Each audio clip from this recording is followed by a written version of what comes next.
Hello welcome my friends and my dear student, मैं संतोष कुमार पटेल और आप देख रहे हैं टेक्नो प्लस इंग्लिश। तो आज आपके सामने में 12th का जो इंग्लिश का पेपर होगा ना, उसमें आपका जो ग्रामर आता है सेक्शन सी, जो कि आपको डिफिकल्ट लगता है, तो यहाँ पर भी बता देंगे, आप कर लेंगे। अगर आपको अच्छी तरीके से सीखे होंगे थोड़ा बहुत ना, तो वो अच्छी तरीके से करेंगे। अगर आप ज़रा सा भी नहीं देखेंगे तब भी आप करेंगे तो एग्जामिनर आपको मार्क देने वाला है, छोड़ना नहीं है। क्योंकि आपको पता है निगेटिव मार्किंग तो है नहीं कि आप लिख देंगे गलत हो जाएगा तो माइनस मार्किंग, मतलब आपका नंबर कट जाएगा। ऐसा कुछ भी नहीं है, तो आपको जब करना जरूर है।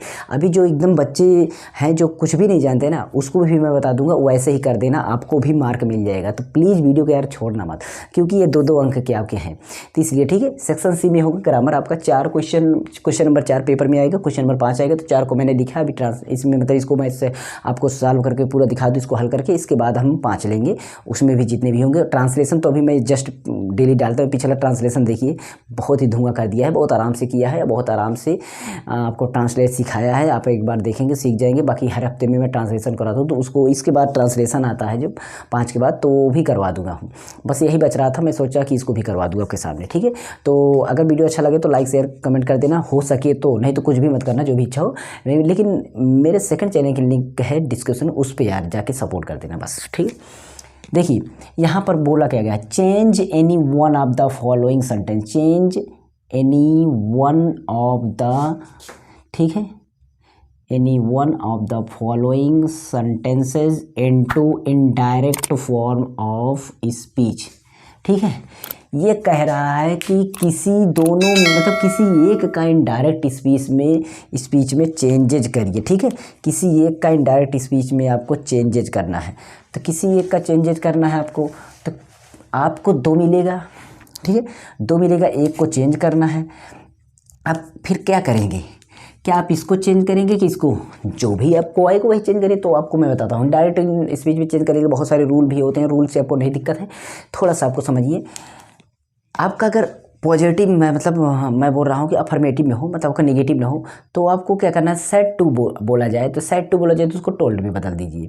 नहीं तो अगर इंट्रोगेटिव, जो प्रश्नवाचक का चिन्ह होते नहीं ऐसे, तो उसमें आप आस्क्ड लगा दीजिएगा। इसको, ये जो कामा देख रहे हो हटाने के लिए, इसको हटाने के लिए आप दैट का यूज करिएगा।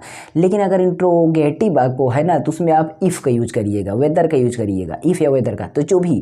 तो यहाँ पर आपका इस तरह फुल स्टॉप लगा हो, दैट का यूज करिएगा। और यहाँ पर आपका सेट को चेंज करने के लिए, सेट टू को चेंज करने के लिए आपको टोल्ड का यूज, सेट टू आए तब टोल्ड यूज करिए, सेड आए तो टोल्ड आपको नहीं बदलना है, कोई दिक्कत नहीं। तो यहाँ पर ऐसे ही करिए। देखिए द टीचर सेड, हम कलम को चेंज कर लेते हैं, तो हम द टीचर सेड है, सॉरी इसमें सेट को हमें नहीं चेंज करना है, तो हम द टीचर को हम ऐसे ही लिखेंगे,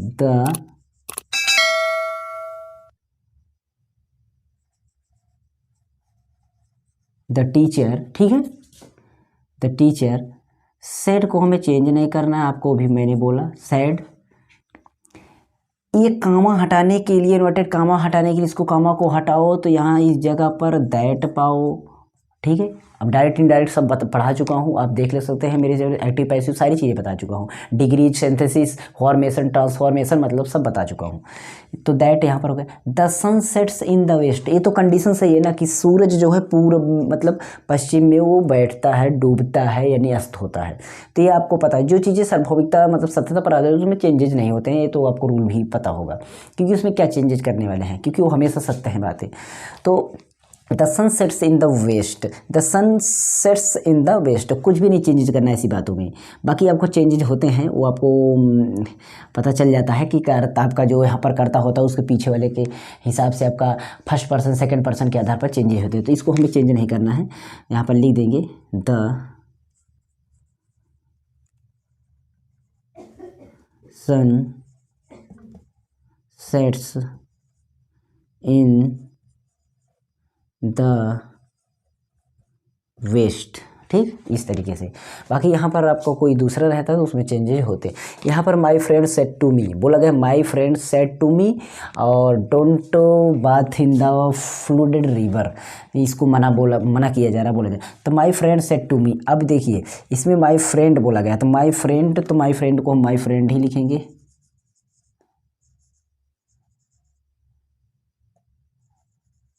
माई फ्रेंड।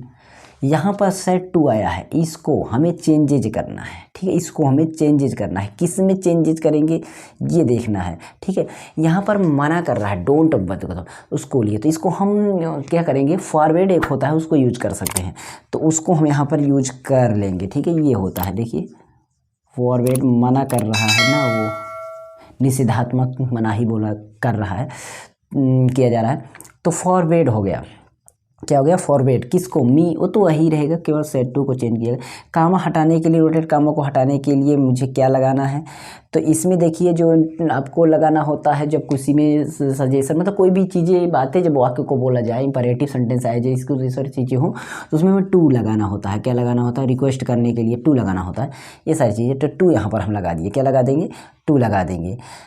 उसके बाद देखिए हमें क्या करना है, यहाँ से डोंट को हम यूज कर लिए यहाँ पर टू के रूप में, बाकी हमें बात का यूज करना है, बात BATHE यही होगा, ठीक है।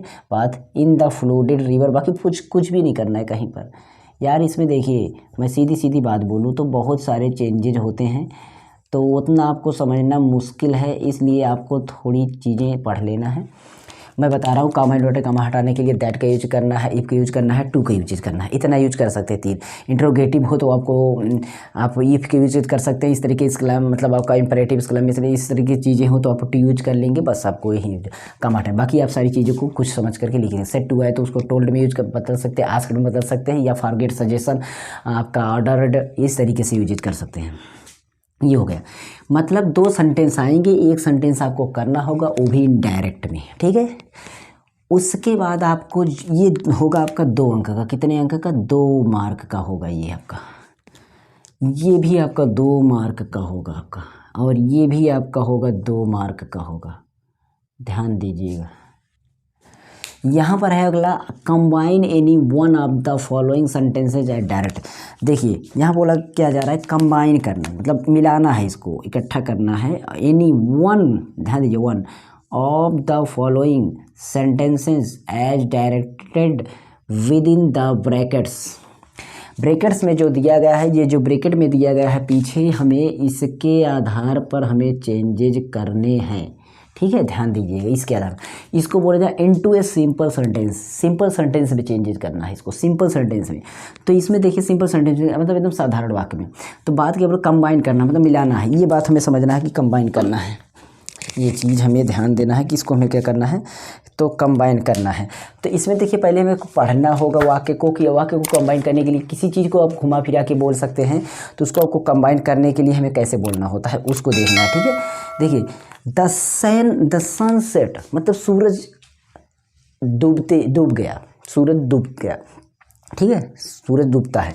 The stars come up in the sky, तारे आकाश में आने लगते हैं, मतलब तारे आकाश में आ जाते हैं, मतलब सूरज डूबता है तो तारे आकाश में आ जाते हैं। अब इसको यार कंबाइन करना है, सिंपल सेंटेंस को मतलब इकट्ठा सेंटेंस कर दीजिए, तो इकट्ठा भी इस तरीके से भी इसको भी आपको करना है, द स्टार्स कम अप इन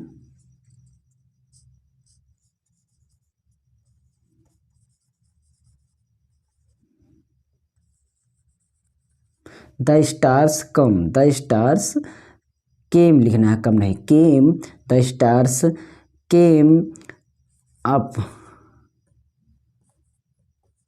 कब इन, ओ सॉरी अप इन कहाँ पर, इन द स्काई बोला गया है, अप इन द स्काई, ये इतना हो गया।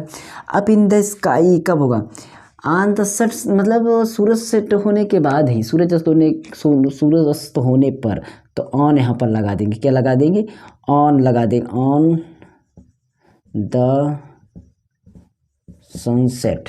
बस यही करना है कि तारे आकाश में आ गए सूरज अस्त होने पर, एक में मिलाने के बाद इसमें जो फुल स्टॉप लगे मिला दीजिएगा। यहाँ सबसे पहले लिखना है द सन, ये पीछे वाला,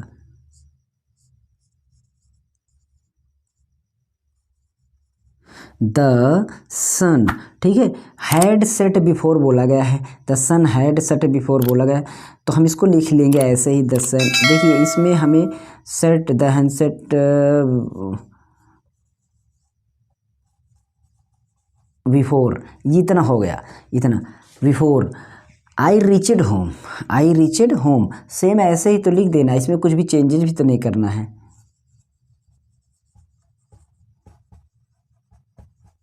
बस हो गया, कोई चेंजेज नहीं इसमें। हमें इसे चेंज केवल दो में से एक ही करना है, आपको एक ही सीखना है, एक ही सही करना है। अब आप कहेंगे कि सर इतना तो मैं कर नहीं पाऊँगा, अच्छा ठीक है नहीं कर, कुछ तो चेंजेज करेंगे आप, कुछ भी चेंजेज करिएगा, थोड़ा बहुत इधर उधर करना है तो थोड़ा सा बात दिमाग लगाइए। मैंने बार बार देखिए, मैंने पीछे वाली चीज़ को आगे लिखने की कोशिश की और आगे वाली चीज़ को पीछे लिखने की कोशिश की, यही चीज़ कंबाइन किया है बस, और कुछ भी ज़्यादा रूल कुछ भी नहीं लगाया मैंने, कुछ यहाँ पर रूल लगाया ही नहीं गया है, बस यही है। यहाँ पर अब आगे जाता है अगला, देखिए ट्रांसफॉर्मेशन में आ जाता है, transform any one of the following sentences as directed written in the brackets. मतलब जो ब्रैकेट में आपको लिखा गया है इसमें हमें डायरेक्टेड इसी में बदलना है, into comparative degree into passive voice, ठीक है। तो ये अब यहाँ पर एक तो आपको कंपैरेटिव डिग्री में आपको बदलना है और दूसरा आपका बदलना है पैसिव वॉइस में, ठीक है। सुपरलेटिव डिग्री, सुपरलेटिव डिग्री आपका पॉजिटिव डिग्री क्या होती है? पॉजिटिव डिग्री कोई आपका है, जैसे मैं अच्छा हूँ, I am a good boy, अगर अब मेरी तुलना किसी दो व्यक्तियों में की जा रही है, कंपेरेटिव डिग्री होगा जब दो व्यक्तियों में तुलना की जाएगी, ठीक है, उसमें दैन का यूजेज करते हैं, ठीक है, तो कंपेयर किया जाता है, तो कंपेरेटिव डिग्री। सुपरलेटिव डिग्री मतलब सुपर अपने आप में, जैसे मैं अच्छा हूँ, मुझे बोला था मैं राम से अच्छा हूँ, तो आपको दैन लगा के उसको राम से तुलना कर दी गई, लेकिन मैं बोला कि राम क्या, मैं पूरे गाँव में अच्छा सबसे अच्छा हूँ, उसमें सबसे बड़ा दिखाया जाए तो सुपरलेटिव डिग्री में, तो हमें कंपेरेटिव दिखाना मतलब दैन का यूजेज जैसे करना है, तो इसमें देखिए दैन का यूजेज कहीं पर है नहीं, तो हमें कहना iron is the one of the heaviest metal. अच्छा ठीक है, हैवीएस्ट मेटल बोला जाए कि one of the heaviest metal, ऐसे दिखाया गया कि सबसे बड़ा तो दिखाया गया है, जो कि ये दिख रहा है सुपरलेटिव डिग्री की तरह दिख रहा है, तो हमें इसको बताना है ना, कंपेयर करना है, कंपेरेटिव डिग्री में बोलना है, तो हमें कैसे इसको बनाना है इसको देखते हैं। तो ठीक है, तो लिखेंगे सबसे पहले आयरन, क्या आयरन मतलब लोहा, आपको सुने होंगे, iron is heaviest, is heaviest की जगह हैवियर लिख देंगे, क्योंकि सुपरलेटिव डिग्री में ई एस टी ज़्यादातर जुड़ता है और कंपैरेटिव डिग्री में ई आर जुड़ता है, तो हैवीएस्ट की जगह हैवियर लिख दिए, मतलब हैवियर, ठीक है। Iron is heavier, iron is heavier than का यूज मैंने बोला था करना होगा, तो then most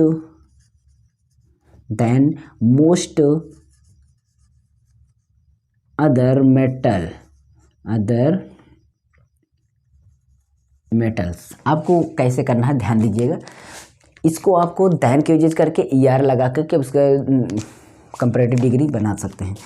the music of office charms everybody into passive voice. Passive voice में आपको कुछ नहीं करना, ज़्यादातर जो पीछे के मतलब पीछे के जो ऑब्जेक्ट हो उसको सब्जेक्ट जगह और जो सब्जेक्ट हो उसको ऑब्जेक्ट जगह, बीच के जो आपके अगर क्रियाएं हो उसको आप थर्ड फॉर्म यूज करिएगा, बाकी आपको टेंस के तरह पर होता है, बाकी आप गलत सही तो कर ही सकते, पीछे को उठाकर आगे, आगे को उठाकर पीछे, जो आगे उठाकर पीछे करेंगे ना तो उसको हम बाई लगा कर लिख देंगे, और पीछे वाले जो आगे लिखेंगे उसको कुछ भी नहीं करना है, केवल आगे वाले को पीछे लिखते समय उसके पहले बाई का यूज कर देंगे, जो क्रियाएं होंगी उसमें हम थर्ड फॉर्म यूज करेंगे और बाकी टेंस के हिसाब से उसकी क्रियाएं लगाएंगे, सहायक क्रिया लगाएंगे, लेकिन इसमें ऐसा कुछ दिख नहीं रहा है, लेकिन चलते हैं लिखते हैं इसका क्या बनता है। देखिए इसमें बोला गया है द म्यूजिक, देखिए इसमें क्या बोला गया है, द म्यूजिक,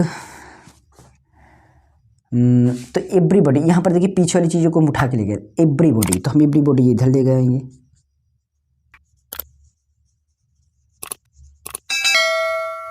एवरीबॉडी, एवरीबॉडी के बाद मैंने बोला था सहायक क्रिया का यूजेज करना है, तो ये इसमें देखिए ऑफिसेज जो है तो इज का यूजेज करेंगे जब आपको प्रेजेंट टेंस में लगे, उसके बाद इसमें चार्म से आपकी क्रिया है तो चार्मड हो जाएगा, मैंने बोला है कि उसमें आपको क्या करना है, थर्ड फॉर्म यूज करना है, तो चार्मड हो गया।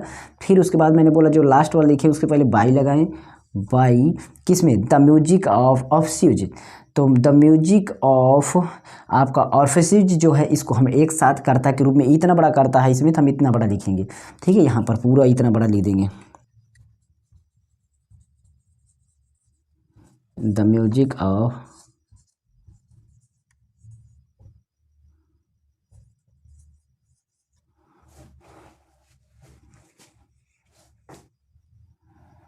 ओ, देखिए ORPHEUS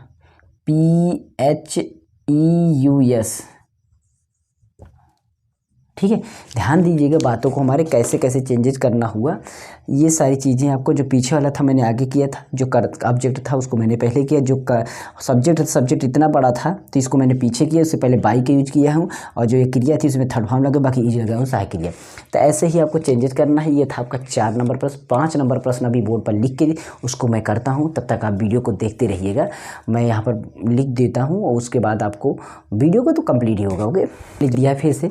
तो अब देखिए, इसमें पहले सबसे पहला नंबर क्वेश्चन आपको बोला गया है, यहाँ पर मैं पढ़ता हूँ। Use any 3 of the following idioms phrases in your own sentence. ठीक है, इडियम फ्रेजेज है आपका ओन सेंटेंस, अपने शब्दों में, अपने वाक्यों में, so as bring out their meanings clearly. मतलब ये जो मुहावरा कहावतें होती हैं ना, उनका यूज अपने वाक्य प्रयोग करिए, उनका अपने शब्दों में, अपने वाक्यों में करिएगा। लेकिन आपका जो दिया गया है इसके आधार पर, पहला आपका इसमें 5 दिया रहेगा। कितना दिया रहेगा? तो 5 दिया रहेगा। आपका 5 जो रहेगा ना, तो 5 में से आपको केवल व केवल आपको करने कितने होंगे? एनी 3 कितने करने होंगे? 3 आपको करने हैं। ठीक है, ध्यान दीजिए कितने करने हैं? 3। तो आपको 3 करने हैं। सबसे पहला नंबर तो ह्यू एंड क्राई है। अपने वाक्य प्रयोग, जैसे मुहावरा होता है ना कि 9 तो 11 होना, तो भाग जाना, चोर को देखकर सिपाही भाग गया, तो ऐसे ही हमें इंग्लिश में लिखना होता है। ह्यू एंड क्राई मतलब शोरगुल, इस तरीके से। ठीक है, क्या लिखेंगे इसके लिए? शोरगुल। शोरगुल की आप कोई दूसरा वाक्य मतलब शब्द बनाएंगे तो आप लिख सकते हैं ग्रेट नॉइज। ये हो गया आपका इसका अर्थ। ठीक है, मतलब शोरगुल, आवाज़। ठीक है, अब इसका प्रयोग करते हैं। लिखिए, आप लिख सकते हैं there was a great.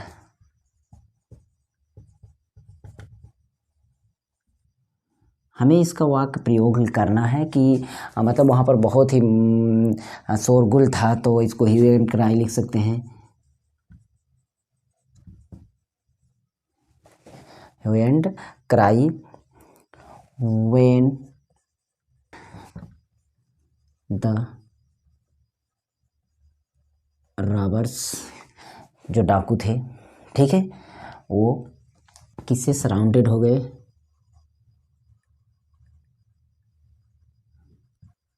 Surrounded by, मतलब सराउंडेड बाई किससे हो गए? सराउंडेड बाई मतलब सराउंडेड द विलेज लिख देंगे।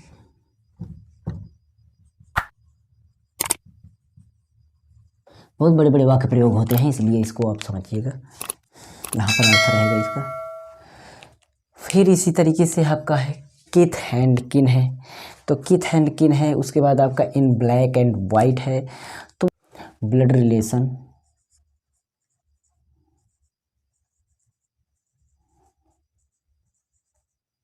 ये हो गया इसका अर्थ। अब इसका वाक्य प्रयोग करना होगा। He invited, he invited all his, all his kith and kin, मतलब सभी को आमंत्रित किया। किसको? सभी ब्लड रिलेशन वालों को, सगे संबंधियों को, जिसको था उसने थे किथ एंड किन इन द मैरिज,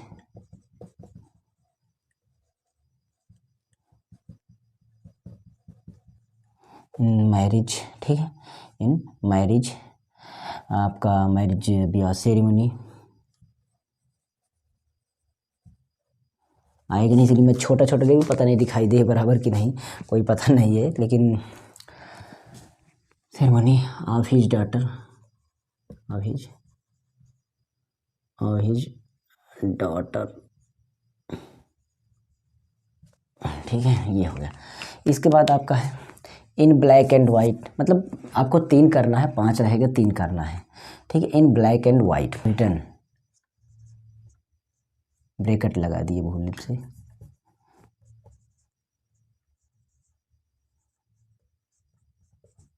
सॉरी गलती हो गया। व्हेन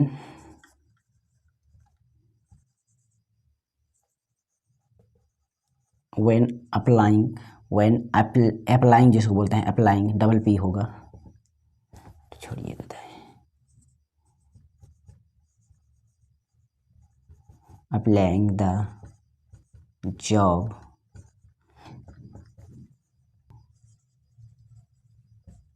हैव टू सबमिट करना पड़ेगा यू, मतलब आप जॉब के लिए अगर अप्लाई कर रहे हैं तो आपको लिखित रूप में कुछ सबमिट करना है, तो वही चीज़ें आपको अपनी तरीके से बना के बताना है। सबमिट योर एप्लीकेशन, योर मतलब अपने एप्लीकेशन को सबमिट करना है, ठीक है।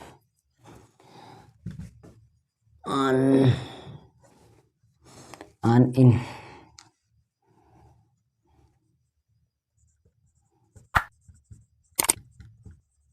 ब्लैक एंड ठीक है वाइट, ये तो आपको मैंने 3 कर दिया, 3 आप 2 आप कर लीजिएगा, मतलब इसको इम्पोर्टेंट रख लीजिए, सभी इम्पोर्टेंट है, ये जितना मैं यहाँ पर बता रहा हूँ सभी इम्पोर्टेंट में याद रखिएगा, ये सभी इम्पोर्टेंट हैं, आपको तैयार करना है पाँचों को पाँचों पेपर में आने वाले हैं। मतलब जितना यहाँ पर लिखा हूँ एंटोनियम सिनोनियम्स जितना भी लिखा हूँ सारी चीज़ें आपको आने, होमोफोन्स वगैरह सारी चीज़ें यहाँ पर आएंगी आपके पेपर में, डायरेक्ट पूछे जाएंगे, तो आपको जरूर याद कर लेना है। अब यहाँ पर बोला गया अगला कि write any 2 antonyms of the following words, antonyms आ गया तो मतलब विलोम, और यहाँ पर है write any 2 synonyms of the following words, इसका मतलब आपका ये समानार्थी शब्द आ गया, प्राइवेचियस। तो यहाँ पर वारेन है, इसका हमें विलोम लिखना है, अब इसका हम विलोम लिख देते हैं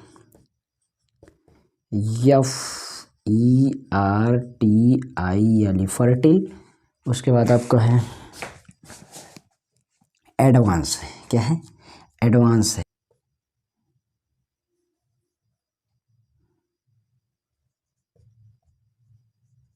टी है रिट्रीट। उसके बाद गेस्ट है, उसके बाद आपका क्या है गेस्ट है, होस्ट हो जाएगा।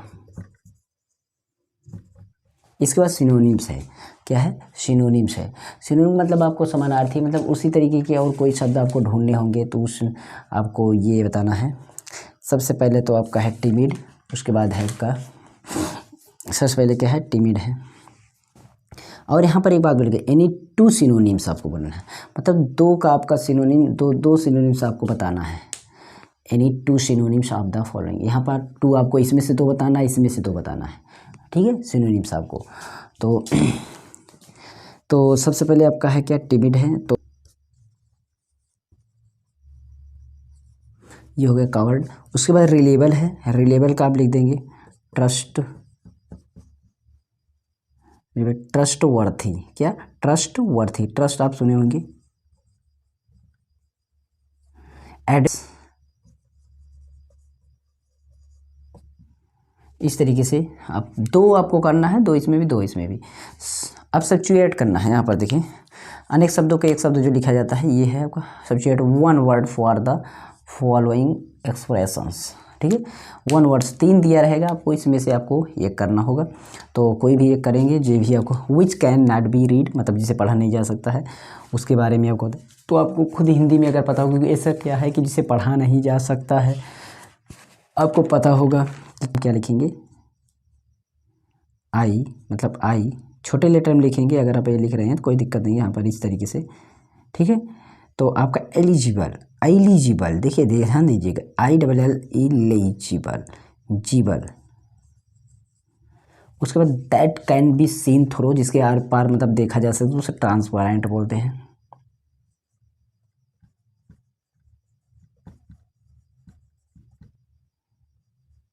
ये सारे इंपॉर्टेंट है, आप पेपर में देख लीजिएगा। That which can not be believed, मतलब जिसे विश्वास न किया, जैसे अविश्वसनीय होता है जो।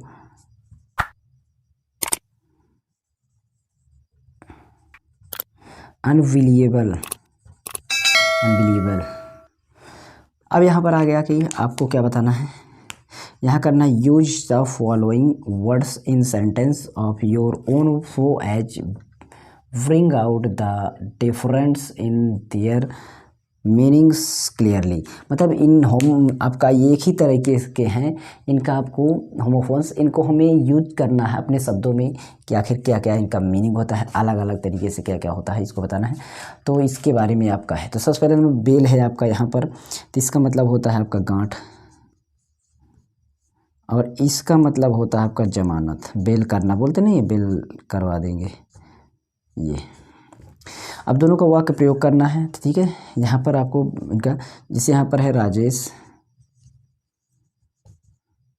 राजेश है कोई, ठीक है। Has brought 2 bales of clothes, ये हो गया। उसके बाद यहाँ पर आपको बेल किसकी हो रही है, मान लीजिए चोर की हो रही है, thief, the thief has been released on bail, ठीक। तो इतना आपको ग्रामर में पूछा जाएगा, बाकी ट्रांसलेशन इसके बाद मैं वो करवा चुका हूँ, तो आपको इसको जरूर पूरा कंप्लीट कर लेना है। और अगर कोई दिक्कत हो तो कमेंट कर देना है, बाकी पूरा आप इस तरीके से तैयार कर लेंगे, क्या क्या चीज़ें आएंगी आप ध्यान में रख करके अपनी वो सारी तैयार कर लीजिएगा, ठीक है। इसको वाक्य प्रयोग करना है, इसका भी वाक्य प्रयोग करना है। ये तो होता है आपका सेम होमोफोन्स, मतलब आवाज़ एक ही तरह होती है, लेकिन दोनों का फ़र्क होता है, ये है, ठीक है। तो मिलते हैं नेक्स्ट वीडियो में, तब तक के लिए अगर अच्छा लगे तो लाइक शेयर कर देना। मेरे सेकंड चैनल के नीचे डिस्क्रिप्शन है, उसको भी चैनल को सब्सक्राइब कर बेल आइकन प्रेस कर देना। और जिस तरीके से सभी को सपोर्ट करते हैं उसी तरीके हमें भी सपोर्ट करें। बड़े चैनल वाले न समझ कर छोटे चैनल वाले भी समझ के, छोटे से एक अपना भाई या अपना कहने का मतलब आप एक स्टूडेंट है तो आप भाई या जो भी समझिए आप मेरे हैं, तो आप मेरे फ्रेंड्स भी हैं, सभी हैं, तो आप ज़रूर सपोर्ट कर देना। ओके, चलते हैं फिर मिलेंगे, तब तक के लिए गुड लक, आपका परीक्षा से हो। Okay, thanks for watching.